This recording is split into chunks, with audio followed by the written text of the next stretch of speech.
வீரா சீரியல்ல நாளைக்கு என்ன நடக்க போகுதுன்னு பார்க்கலாம். வாங்க வீடியோக்குள்ள போகலாம். எல்லாத்தையும் நம்ப வச்சு ஏமாத்துறதுக்காக விஜய் ஹாஸ்பிட்டலுக்கு போயிருக்காங்க.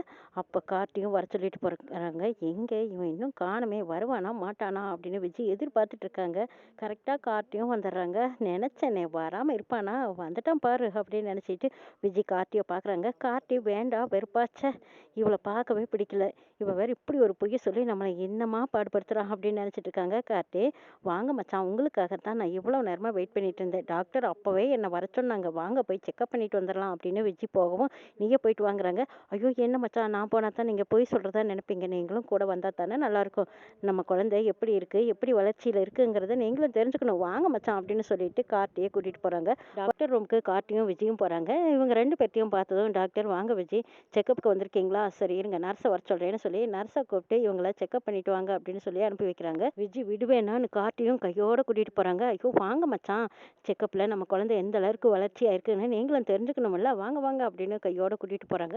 அவங்க ரெண்டு பேரும் செக்கப் ரூமுக்கு போனதும் இந்த பக்கமாக மாறனும் வீராவும் ரெண்டு பேரும் டாக்டரை பார்க்கறதுக்காக வந்திருக்காங்க.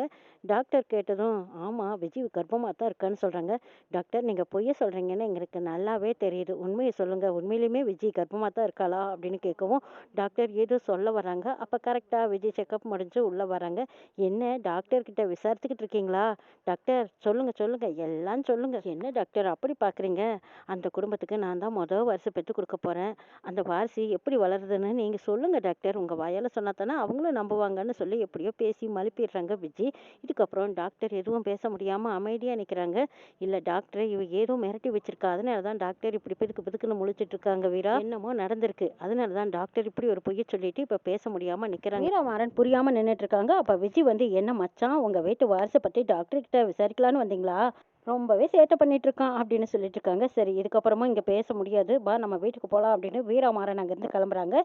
விஜய் மறுபடியும் டாக்டரை மிரட்டுறாங்க. என்ன டாக்டர், நான் வராமல் இருந்திருந்தா உண்மையை சொல்லியிருப்பீங்க போல இருக்கு, உண்மையை மட்டும் நீங்கள் சொல்லியிருந்தீங்க, அப்புறம் என்ன ஆகும் தெரியுமா, நான் ஜெயிலுக்கு போய் கம்பி எண்ணறதை பற்றி எல்லாம் எனக்கு கவலையே கிடையாது, இழப்பெண்ணமோ என்னை விட உங்களுக்கு தான் அதிகமாக இருக்குன்னு சொல்லி மிரட்டிட்டு இருக்கும்போது கார்த்தி வந்துடுறாங்க. அடடே மச்சான் வந்துட்டிங்களா, வாங்க வாங்க, ரிப்போர்ட் என்ன சொல்லுதுன்னு டாக்டர் வாயாலே நீங்கள் கேளுங்க வாங்கன்னு விஜய் கூப்பிடவும் கார்த்தி உள்ளே வராங்க. வந்ததுக்கப்புறம் நர்ஸை கூப்பிடுறாங்க. நர்ஸை ரிப்போர்ட்டை கொண்டு வந்து டாக்டர் கையில் கொடுக்குறாங்க. ரிப்போர்ட்டில் குழந்தை நல்ல வளர்ச்சியாக இருக்குது. கார்த்தி அவங்க மறந்தாலும் நீங்கள் மறக்கக்கூடாது, இந்த நேரத்தில் தான் அவங்கள அன்பாக ஆதரவாக நல்லா பார்த்துக்கணும், நான் எழுதி கொடுக்குற மாத்திரையை கரெக்டாக ஃபாலோ பண்ணணும், அவங்க மறந்தாலும் நீங்கள் தான் அந்த மாத்திரையை எடுத்து கொடுத்து அவங்கள சாப்பிட வைக்கணும், மாத்திரையை தினமும் சாப்பிட்டே ஆகணும், தவற விட்டுறாதீங்கன்னு டாக்டர் சொல்கிறாங்க. ஆமாம் டாக்டர், எனக்கு மறதி அதிகம், மச்சான் நீங்கள் தான் மாத்திரையை பார்த்து பார்த்து எனக்கு எடுத்து கொடுக்கணும், அப்போ தான் நான் சாப்பிடுவேன். ஐயோ டாக்டர், நான் உங்களுக்கு ஸ்வீட் வாங்கிட்டு வரலான்னு நினச்சேன், மறந்தே போயிட்டேன் பார்த்தீங்களா, சரி அடுத்த தடவை நான் வரும்போது உங்களுக்கு ஸ்வீட்டோடு வரேன் அப்படின்னு சொல்லிட்டு போகிறாங்க விஜய். வீட்டில் வீரா மாறனுக்காக வெயிட் பண்ணிட்டு இருக்காங்க. என்னாச்சு உனக்கு, இவ்வளோ நேரம் ஆகி இன்னும் வீட்டுக்கு வரணும்னு தோணவே இல்லையா, இவ்வளோ நேரம் ஆகி இன்னும் காணுமே, சரி ஃபோன் பண்ணி பார்க்கலான்னு வீரா மாறனுக்கு ஃபோன் பண்ணுறாங்க. நான் உனக்கு சர்ப்ரைஸோடு வரேன், ஃபோனை வை முதல்ல அப்படின்னு சொல்லிட்டு மாறன் வெகு வேகமாக வந்துட்டு இருக்காங்க. வீரா யோசிக்கிறாங்க, என்ன சர்ப்ரைஸ் வாங்கிட்டு வருவானா இருக்கும் அப்படின்னு யோசிச்சுட்டு இருக்கும்போதே கரெக்டாக மாறன் வந்துடுறாங்க. வந்ததும் டே என்னடா அது, டிவியா வாங்கிட்டு வந்திருக்கேன்னு கேட்குறாங்க. ஆமாம் எனக்கும் பொழுது போக வேண்டாமா, அதான் ஒரு டிவி ஒன்று வாங்கிட்டு வந்தேங்கிறாங்க. ரெண்டு பேரும் சந்தோஷமா டிவி பார்க்குறாங்க. ஆமாம் என்ன திடீர்னு டிவியெல்லாம் வாங்கிட்டு வந்து அஸ்தர அப்படின்னு கேட்குறாங்க வீரா. ஆமாம் நீ நேற்று உன் ஃப்ரெண்டு கிட்ட சொல்லிட்டு இருந்தியெல்லாம், ஃபோனை பார்க்கும்போது கண்ணு வலிக்குது, பெரிய ஸ்க்ரீனாக இருந்தால் நல்லா இருக்குன்னு சொன்னியல்ல, அதான் சரி நமக்கு வீட்டில் டிவி இருந்தால் நல்லா இருக்குமேன்னு நான் வாங்கிட்டு வந்தேங்கிறாங்க மாறன். அப்படின்னா நான் பேசுறதெல்லாம் நீ ஒட்டு கேட்டுட்டு இருக்கிறியாங்கிறாங்க வீரா. பொண்டாட்டிக்கு என்ன பிடிக்கும்னு தெரிஞ்சு அதை வாங்கிட்டு வந்து கொடுக்குறவன் தான் புருஷன், அப்போ தான் அவன் மனசில் இடம் பிடிக்க முடியும்னு சொல்கிறாங்க மாறன். நீ எல்லாம் ஒரு இடமும் பிடிக்க முடியாதுடா, உன் வேலை என்னமோ அதை பாருங்கிறாங்க வீரா. மாறன் வீரா ரெண்டு பேரும் சந்தோஷமாக டிவி பார்த்துட்டு இருக்கும்போது மாறனுக்கு ஒரு ஃபோன் கால் வருது. அதை போய் அட்டன் பண்ணுறாங்க. ஓ இவனா, டேய் உனக்கு தான் நான் பணம் தர முடியாதுன்னு சொல்லிட்டு நல்லா திரும்ப திரும்ப எதுக்குடா எனக்கு ஃபோன் பண்ணி கேட்குறேங்கிறாங்க மாறன். தம்பி நான் ஒரு வீடியோ அனுப்பியிருக்கேன், அதை பாரு, அதோட நம்ம கதையை முடிச்சுக்கலாங்கிறாங்க. அந்த ராகவன் இன்னொருத்தர்கிட்ட உண்மையெல்லாம் வளர்றாங்க. அண்ணே நான் தான் கொலை செஞ்சேன்னு தெரிஞ்சா எங்கள் அப்பா என்னை வெறுத்துருவார், கண்மணி தாலியை கழட்டி கொடுத்துட்டு என்னை விட்டு போயிடுவா, தயவு செய்து நான் கொலை செஞ்சேன்னு யார்கிட்டையும் சொல்லிடாதீங்கன்னு சொல்லிட்டு இருக்கிறத வேறு யாரோ வீடியோ எடுத்து அதை அனுப்பியிருக்காங்க. இதை பார்த்த மாற நினைக்கிறாங்க, அட பாவி ராகவா, உன் வாயாலேயே எல்லாம் உளறி கொட்டிட்டு சொல்லிடாதீங்கன்னு கெஞ்சிக்கிட்டு இருக்காங்க. இதை பார்த்த மாறன் சரி அந்த ஆளுக்கே கூப்பிட்டு பேசுவோம் அப்படின்னு அந்த ரவுடிக்கே ஃபோன் பண்ணி பேசுகிறாங்க. அந்த ரவுடிக்கும், அடடா வீடியோவை பார்த்து என் நம்பரை பிளாக் பண்ணிடுவீங்கன்னு நினச்சேன், ஆனால் திரும்ப கூப்பிடுவீங்கன்னு எதிர்பார்க்கல, சரி சொல்லுங்கள் தம்பி உங்களுக்கு எப்படி ஐடியா, பணத்தை கொடுக்குறீங்களா என்ன பண்ணுறீங்கன்னு கேட்குறாங்க. சரி பணத்தை கொடுக்குறேன் கொடுக்குறேங்கிறாங்க மாறன். சரி நான் 50,000 கேட்டேன், இப்போ கொஞ்சம் செலவு அதிகமாயிருச்சு, வீடியோவெல்லாம் எடுத்திருக்கேன், அதனால 1,00,000 கொடுத்துடுங்கிறாங்க. சரி நான் ஏற்பாடு பண்ணுறேன்னு சொல்லியிருக்காங்க மாறன். மாறன் பேசிட்டு இருக்கும்போது வீரா வந்து யார் ஃபோன்லேன்னு கேட்குறாங்க. அதுவா, ஒரு ஆர்டர் ஒன்று வந்தது, இப்போ தானே பல்காக ஒரு ஆர்டரை முடிச்சு கொடுத்தோம், அதுக்குள்ளேயே இன்னொரு ஆர்டர் பார்க்கணுமான்னு யோசிக்கிறேங்கிறாங்க மாறன். அதுக்காக ஏன் இப்படி பதட்டப்படுறேன்னு கேட்குறாங்க. பதட்டமா, அதெல்லாம் எதுவும் இல்லை அப்படின்னு சமாளிக்கிறாங்க மாறன். இப்போ பணத்துக்கு என்ன பண்ணுறது, ராகவனுக்கு இந்த விஷயம் தெரிஞ்சால் நிச்சயமாக அப்பா கிட்ட உளறி கொட்டிடுவான். ஆனால் வீராவுக்கு இந்த விஷயம் தெரிஞ்சது அவ்வளவுதான், நம்மளை கேள்வி மேலே கேள்வி கேட்டு தொலைச்சி எடுத்துருவா. இந்த பணத்தை பற்றி யார்கிட்ட கேட்கலாம், சரி அத்துக்கிட்டே கேட்கலான்னு சொல்லி வள்ளிமாவை கூப்பிட்டு பணம் 1,00,000 வேணும்னு கேட்குறாங்க. காரணங்கள்லாம் எதுவுமே கேட்காம இந்தடா 1,00,000 அப்படின்னு சொல்லி கொண்டு வந்து கொடுக்குறாங்க. என்னத்தை எதுக்குன்னு காரணம் கேட்காம நீ பணத்தை கொடுக்குறியங்கிறாங்க. ஏண்டா நீ முத என்கிட்ட இப்போ தான் பணம் கேட்குற, எனக்கு சந்தோஷமா இருக்கு, நான் எடுத்து கொடுக்காம உங்ககிட்ட போய் காரண கேள்வியெல்லாம் கேட்டுட்டு இருக்க முடியுமா, நீ வச்சுக்கோடா, இன்னும் வேணும்னாலும் கேளு, எவ்வளோ வேணும்னாலும் கேளு, நான் தரேங்கிறாங்க வள்ளிமா. ஏண்டா ஒண்டியா இருந்துக்கிட்டு இத்தனை பணத்தையும் காசையும் வச்சுக்கிட்டு நான் என்ன பண்ண போறேன், எல்லாம் உங்களுக்கு தானே கொடுக்க போறேன், இன்னும் வேணும்னாலும் கேளுங்கிறாங்க. இதை பாருத்த, இன்னைக்கு என்னதான் பாசத்தை கொட்டி வளர்த்துனாலும் நான் காரணம் இல்லாம பணம் வாங்கவும் கூடாது, பணம் கொடுக்கவும் கூடாது, புரியுதா அப்படின்னு சொல்லவும் வள்ளியம்மாவுக்கு கோவம் வந்துடுது. அடப்போடா, சரி உங்ககிட்ட காரணத்தை சொல்லிடுறேன், ராகவனோட பிரச்சனை தான் வெட்ட முளைச்சிட்டே இருக்குதுன்னு சொல்லி வீடியோவை காட்டுறாங்க. அதை பார்த்த வள்ளியம்மா அதிர்ச்சி அடைகிறாங்க. ஐயோ என்னடா இது, வீடியோவில் இப்படி பேசி வச்சிருக்கான், இப்பதான் கண்மணி ஏதோ குடும்பத்து மேலேயும் இவன் மேலேயும் கொஞ்சம் பாசமா இருக்கான், இவன் இப்படி பேசிக்கிறது தெரிஞ்சா அவ என்ன நினைப்பா, சே ஏன்டா இப்படி பண்ணியிருக்கான் அப்படின்னு திட்டுறாங்க. அதுக்கு தான் அந்த விட்னஸ்க்கு இந்த பணத்தை கொடுத்து வாயடிக்க பார்க்க. சரிடா, இந்த விஷயம் வீராவுக்கு தெரியுமாங்கிறாங்க. அவளுக்கு தெரியாது, அந்த குடும்பத்தை பொறுத்த வரைக்கும் நானே தப்பு பண்ணதா இருக்கட்டும், ஆனா இந்த விஷயம் வேற இல்லை யாருக்குமே தெரிய வேண்டாங்கிறாங்க மாறன். டே வீரா தப்பாலாம் நினைக்க மாட்டாடா, அவகிட்ட இந்த உண்மையை சொல்லிடுன்னு கேட்குறாங்க வள்ளியம்மா. அதெல்லாம் ஒண்ணு வேண்டாம், முதல்ல நீ போய் விஜயை கவனிக்கிற வேலையை பாருங்கிறாங்க. வள்ளியம்மா பயப்படுறாங்க. என்னது புது பிரச்சனையா இருக்குதே, இது யாரும் பார்க்காம இருக்கணுமேனு வேண்டிக்கிட்டு போறாங்க.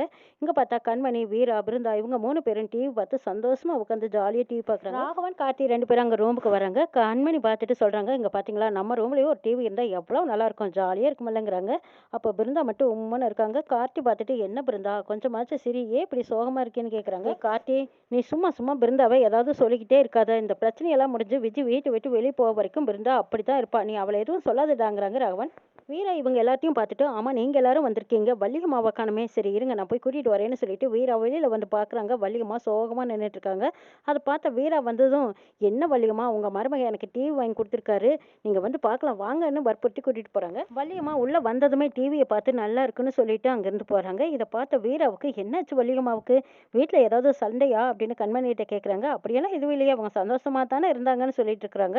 அப்படியா, அப்படியே இப்படி போறாங்க, சரி நான் போய் என்னன்னு பார்த்துட்டு வரேன்னு வீரா வள்ளியம்மா பின்னாடியே போய், வள்ளியம்மா கொஞ்சம் இருக்க, என்னாச்சு உங்களுக்கு, ஏதோ மனசுல வச்சுக்கிட்டு சோகமா இருக்கீங்க, என்னன்னு என்கிட்ட சொல்லுங்கன்னு கேட்குறாங்க. வள்ளியம்மா வீரா கிட்ட மறைக்காம அந்த விட்னஸை பத்தி சொல்லிடுறாங்க. அன்னைக்கே அந்த பிரச்சனை முடிஞ்சு போச்சுன்னு நினைச்சேன், ஆனா மறுபடியும் நம்மளுக்கு பிரச்சனை கொடுத்துட்டே இருக்கானே. கண்மணி இப்பதான் ராகவன் கூட சிரிச்சு சந்தோஷமா பேசிட்டு இருக்கான், இந்த பிரச்சனையெல்லாம் கண்மணிக்கு தெரிஞ்சா மறுபடியும் பிரச்சனை ஆயிடுமே, என்ன வீரா பண்றதுன்னு கேட்டுட்டு புலம்புறாங்க வள்ளியம்மா. இதை நினைச்சு நீங்க ஒன்றும் கவலைப்படாதீங்க, எல்லாத்தையும் நான் பாத்துக்கிறேன், நீங்க ஒன்றும் பயப்படாதீங்க, கவலை இல்லாம போங்க, தைரியமா போங்கங்கிறாங்க வீரா. அப்படியே பொழுது விடிஞ்சிருது. வள்ளியம்மா வெளியில ஓடி வந்ததும் மாறனை பார்த்துட்டே, இங்க வாடான்னு கூப்பிடுறாங்க. என்னத்தை, என்னாச்சு, என்ன கண்காணிச்சியா, இந்த விஜி தான் கர்ப்பமா இருக்கேன்னு சொல்லிக்கிட்டு சுத்திக்கிட்டு திரியறல, அவளை பத்தி உனக்கு ஏதாவது குழு கிடைச்சதாங்கிறாங்க. டே அதை விட்டுடா, அப்புறம் பார்த்துக்கலாம். ஆமா அந்த விட்னஸை பாத்தியா, பணத்தை கொடுத்தியா, என்ன சொன்னா ஏது சொன்னான்னு விசாரிக்கிறாங்க.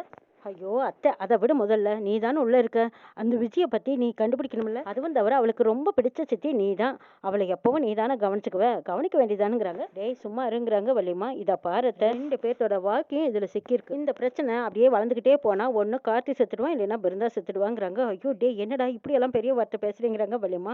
ஆமா இதுக்கு ஏதாவது ஒரு முடிவு கட்டியே ஆகணும், நீ தான் வழி பண்ணணுங்கிறாங்க. சரிடா நான் பாக்குறேங்கிறாங்க வள்ளியம்மா. அத்தை எனக்கு ஏதாவது பிரச்சனைனா உடனே முன்னாடி ஓடி வந்து எனக்கு தானே நீ ஐடியா கொடுப்ப, இப்ப என்ன பாக்குற அது இதுன்னு சொல்லிட்டு சாக்கு போக்கு சொல்ற, நீ உடனே இதை பத்தி கவனிச்சே ஆகணுங்கிறாங்க. சரிடா அவசரப்படாத, எல்லாம் நான் பாத்துக்கிறேங்கிறாங்க வள்ளியம்மா. எடுத்தேன் கவுத்தேன்னு எதுவும் செய்ய முடியாதுல்ல, நானும் யோசிக்கணுமில்லங்கிறாங்க வள்ளி. அப்ப கரெக்டா வீரா வந்துடுறாங்க. என்ன அத்தையும் மருமகனும் ஏதோ பேசிட்டு இருக்கீங்க, என்ன பேசுறீங்கன்னு கேக்குறாங்க. ஒன்னும் இல்ல வீரா, அந்த விஜயை கொஞ்சம் கவனிக்க சொன்னேன்னு சொல்லிட்டு இருக்காங்க மாறன். அப்ப ஆப்பிள தூக்கி போட்டு பந்தாடிக்கிட்டு அப்படியே கடிச்சு சாப்பிட்டுட்டு வந்துட்டு இருக்காங்க. அங்க பாத்தியா எவ்வளவு ஒய்யாரமா நடந்து வந்துட்டு இருக்கா அப்படின்னு வீரா பாத்துட்டு, வீரா அத்தையை நம்பி பிரயோஜனம் இல்லை, இப்போ ஒரு குட்டி டிராமா பண்ணா தான் ஆகுங்கிறாங்க. அப்படியா என்னடா டிராமா பண்ற அப்படின்னு வீரா பாத்துட்டு இருக்கும்போது அப்ப மாறன் சொல்றாங்க, அத்தை இப்ப விஜி வேற வீட்டுல கர்ப்பமா இருக்கா, விதவிதமா நீயும் சமைச்ச அஸ்துவியல.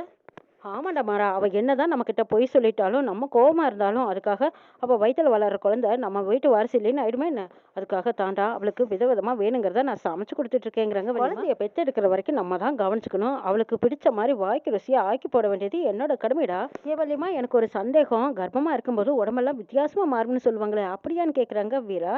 வள்ளியம்மாவுக்கு ஒண்ணுமே புரியல. ஐய்யய்யோ! என்னது இப்படியெல்லாம் கேள்வி கேட்குறாங்க. நம்மளுக்கு வேற ஒண்ணுமே புரியலையேன்னு அப்படியே குழப்பத்துல இருக்கும்போது மாறன் சொல்றாங்க, "ஆமா இந்த அத்தை பாரு இப்பதான் எதுவும் பாயிண்ட் பிடிச்சு பேசாம ஏதோ யோசிச்சுட்டே இருக்குது." "அட ஆமான்னு சொல்லி ஜால்ரா போடு ஏதாவது சொல்லி தொலை" அப்படின்னு சொல்லிட்டு இருக்காங்க மாறன். "என்னத்த சொல்லுவாங்க சொல்லுவாங்கன்னு சொல்லிட்டு இருக்கேன். நாங்க எல்லாரும் அம்மா வயித்துல இருக்கும்போது அம்மாவுக்கு உடம்பெல்லாம் எப்படி மாறும்னு நீ எங்ககிட்ட கதை கதையா சொல்லியிருக்கிறீல்லங்கிறாங்க மாறன். இதையெல்லாம் உன்னிப்பா விஜி ஒட்டு கேட்டுட்டு இருக்கிறாங்க. பாத்தியா வேறா எதையாவது சொல்லி மேட்ச் பண்ணுதா பாரு. ஒன்றும் தெரியாத மாதிரி நிக்குது மாங்க மாங்க அப்படிங்கிறாங்க மாறன். டேய் என்னடா சொல்லட்டுங்கிறாங்க வள்ளியம்மா. என்ன சொல்லுவியா? என்னெல்லாம் நடக்குமோ அதையெல்லாம் சொல்லு. அத்தை மூக்கு சிவக்கும்னு சொல்லுவேன், முதுகு அரிக்கும்னு சொல்லுவேன், காலெல்லாம் கருப்பாகுன்னு வேற சொல்லுவியே. எங்க அம்மாவுக்கு இப்படித்தான் இருந்ததுன்னு நீ எங்ககிட்ட எத்தனை தடவை கதை கதையா சொல்லியிருக்கிற. மாறா நீங்க 3 பேரும் உங்க அம்மா வயித்துல இருக்கும்போது அவங்க அம்மா எவ்வளவு கஷ்டப்பட்டாங்க தெரியுமாங்கிறாங்க.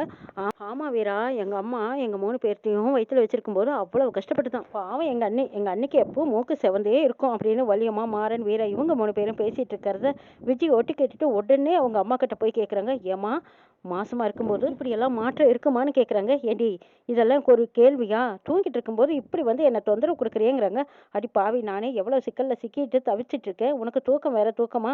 இவ்வளோ நேரம் ஆகியும் இன்னும் எந்திரிக்காம நல்லா பஸ்ஸுன்னு தூங்கிட்டு இருக்கேன். முதல்ல நான் கேட்கறதுக்கு பதில் சொல்லுமா அப்படின்னு கேட்குறாங்க விஜய்.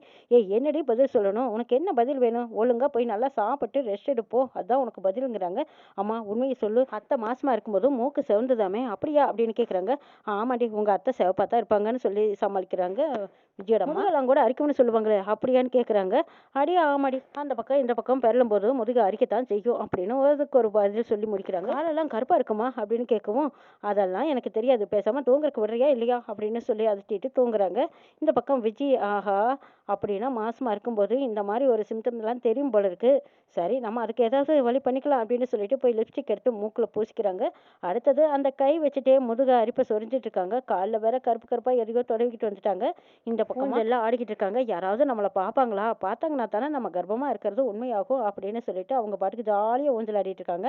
அந்த பக்கமா வீரா, மாறன் 2 பேரும் நின்று பார்த்துட்டு இருக்காங்க. வள்ளியம்மா கண்மணியை கூப்பிட்டு, என்ன கண்மணி சாப்பாடெல்லாம் ஆயிடுச்சு, நீங்க சாப்பிட்டா சரி, உங்களுக்காகத்தான் நான் வெயிட் பண்ணிட்டு இருக்கேன் அப்படின்னு சொல்லி பேசிக்கிட்டு இருக்கும்போது இந்த விஜய் தன்னை யாருமே கவனிக்காம இருக்காங்களே அப்படின்ட்டு கவனிக்கிற மாதிரி கூப்பிடுறாங்க. அடடா முதுகெல்லாம் அரிக்குது, கால் வேற கருப்பா போயிடுச்சு, மூக்கெல்லாம் வேற செவந்து போச்சு இப்படி சொல்லிட்டு இருக்காங்க. இதை பார்த்த விஜய்க்கு இதை நம்புறதா வேண்டாமா? நாம நேற்று பேசிட்டு இருந்ததை கேட்டுட்டு அப்படியே இந்த மாதிரி ஆக்ஷன் பண்ணிட்டு இருக்காளே, இவகிட்ட கண்டிப்பா உண்மை இல்லை. நிச்சயமா மாறன் வீரா 2 பேரும் சந்தேகப்பட்ட மாதிரியே இவ ஒன்றும் கர்ப்பமெல்லாம் கிடையாது, எல்லாத்தையும் ஏமாத்திருக்காக இப்படி ஒரு வழி பண்ணிட்டு இருக்கா. எப்படி உண்மையை கண்டுபிடிக்கலாம் அப்படின்னு யோசிச்சுட்டு இருக்காங்க விஜய். இங்க வீரமாறன் 2 பேரும் நிக்கிறாங்க. என்ன அத்தை பாத்தியா? மகளோட யோகிதைய பாத்தியான்னு கேக்குறாங்க மாறன். ஆமாண்டா பார்த்தேன்டா மாறா. எதுக்குடா இப்படி எல்லாம் போய் பேசிக்கிட்டு இந்த மாதிரி விஷயத்துல எல்லாம் போய் சொல்லுவா? இதனால கார்த்தி பிருந்தாவோட வாழ்க்கையே வீணா போயிடுமே. இப்ப என்னடா செய்யறதுங்கிறாங்க வள்ளிமா. வள்ளிமா நீங்க ஒன்றும் கவலைப்படாதீங்க, நான் சொல்ற ஐடியா தான் இனிமே ஒர்க் அவுட் ஆகும். நான் சொல்ற மாதிரி நீங்க செய்யுங்கங்கிறாங்க. வள்ளிமாவும் சரி வீரா நீ சொல்றதை நான் செய்யறேங்கிறாங்க. விஜிக்கு மயக்க மருந்து ஏதாவது கலந்து கொடுத்து அவ வாயாலேயே எல்லா உண்மையும் சொல்ல வைக்கணும். அப்படி சொல்றது எல்லாம் வீடியோ எடுத்து மாமா கிட்ட பிருந்தா கிட்ட எல்லாத்துக்கிட்டையும் போட்டு காட்டணும். விஜயோட வண்டவாளம் எல்லாம் தண்டவாளம் ஏற்றணும். வேஷம் கலந்த மாதிரி நரி வேஷம் வெளுத்து போச்சுன்னு சொன்ன மாதிரி இப்ப விஜயோட வேஷத்தை நம்ம வெளுக்க வைக்கணும். வேஷம் வெளுத்தா தான் இவளை வீட்டை விட்டு வெளியே விரட்ட முடியுங்கிறாங்க வீரா. ஆமா வீரா இவளோட ஆட்டம் நாளுக்கு நாள் எச்சாகிட்டே போகுது. இவளோட ஆட்டத்தை கூடிய சீக்கிரம் முடிச்சு வைக்கணுங்கிறாங்க மாறன். அதுக்கு தானே நானும் ஏற்பாடு பண்ணிட்டு இருக்கேன். இருக்கட்டும் பொறு பொறு, நாளைக்கு நாளானிக்குள்ள இவளை வீட்டை விட்டு வெளியே அனுப்பிடுறேன்னு சொல்லிட்டு இருக்கும்போது பிருந்தா இதை கேட்டுக்கிறாங்க. அக்கா நிஜமாலுமே இவளை வீட்டை விட்டு வெளியே அனுப்பிடுவியா? இவதான் கர்ப்பமா இருக்கேன்னு சொல்றாளே, அப்புறம் எப்படிக்கா இவளை வெளியே அனுப்புவேன்னு கேக்குறாங்க பிருந்தா. அவளை அனுப்புறதுக்கு எனக்கு ஒரு வழி தெரியும். அவ வாயாலேயே அவ உண்மையெல்லாம் ஒத்துக்க போறா பாரு அப்படிங்கிறாங்க வீரா. அப்படியாக்கா சொல்ற? ஐயோ அப்படி சொன்னா ரொம்ப நல்லா இருக்குமே. அவ வாயாலேயே உண்மையை ஒத்துக்கிட்டு எப்படியாவது வீட்டை விட்டு வெளியே போனா தான் நான் கார்த்திகோட சந்தோஷமா வாழ முடியுங்கிறாங்க பிருந்தா. நிச்சயமா உங்க 2 பேர்த்தையும் நான் சந்தோஷமா வாழ வைப்பேன், கவலைப்படாத, என்னைய நம்புங்கிறாங்க வீரா. வீராமாறன் 2 பேரும் எப்படி விஜி கர்ப்பமா இல்லைங்கிற உண்மையை எப்படி கண்டுபிடிக்க போறாங்கன்னு பார்க்கலாம்.